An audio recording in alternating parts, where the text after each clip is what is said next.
à tous, j'espère que vous allez super bien. Aujourd'hui je vais parler en français. Alors j'ai du pain sur la planche, je parle de l'école et des autres choses que je vais les montrer à vous à bientôt. Je suis Hasti, polyglotte, obsédée par des langues différentes. Par exemple, je parle 7 langues et j'ai la langue française était la deuxième langue que j'ai apprise et je l'apprends sans aucun professeur. Aujourd'hui, je vais parler en français, comment que je dis. Et maintenant, je vais prononcer quelques mots qui sont trop complexes, plus complexes, en français. Et j'ai demandé ChatGPT et il m'a envoyé cette liste de mots. Et je vais le prononcer avec vous. N'oubliez pas de m'abonner aussi. Quelque chose comme... c'est pas bien. Parallélépipède.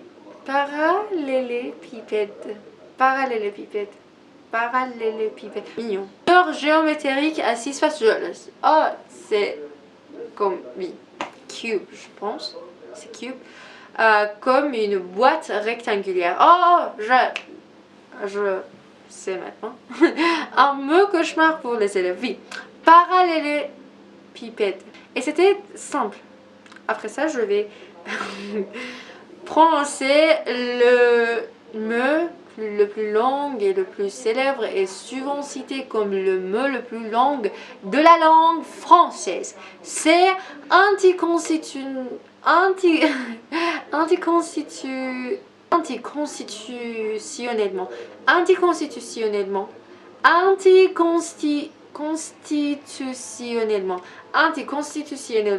Il y a beaucoup de mots qui deviennent plus courts en français. Et pour ça, je suis sûre que des gens ne peuvent pas dire anticonstitutionnellement. Anticonstitutionnellement, oui, c'est ça. Définition, ça va dire, c'est visible si vous apprenez la langue française, vous pouvez le deviner maintenant, c'est contraire à la constitution. Langue célèbre souvent citée comme le mot le plus long du français. Oui. Je crois il faut que je dise que quand vous apprenez quelques langues, vous ne devez pas savoir toutes les choses de ces langues. Parce que, par exemple, ma langue maternelle est persan et si je vais voir comment je peux être plus forte dans ma langue maternelle, il y a beaucoup de solutions, il y a beaucoup de choses que je ne savais pas. Après ça, on a incommensurable.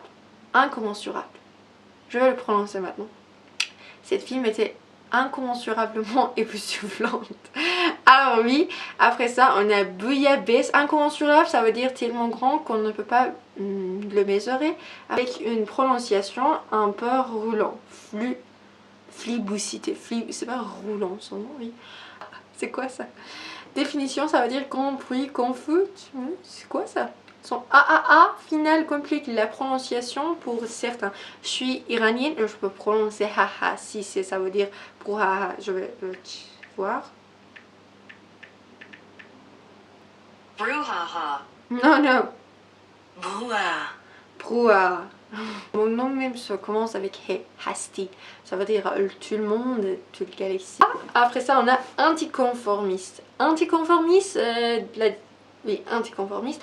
La définition, ça veut dire personne qui refuse de suivre les règles, la mode. C'est moi. Alors, long mais très français, parfait pour impressionnant. Oui. Anticonformiste. Je peux pas être tout le temps à la mode parce que si j'aime quelque chose, je l'aime et si je le déteste, je le déteste. Et je pense pas si c'est à la mode, si c'est pas à la mode. Il faut que je sois comment que je veux. Je le crois, oui.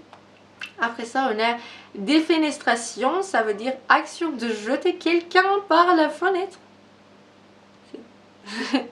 Pourquoi? C'est pas quelque chose, c'est pas même quelque chose, c'est quelqu'un. Action de jeter quelqu'un par la fenêtre. Un mot dramatique avec une prononciation très française. Si. Défenestration.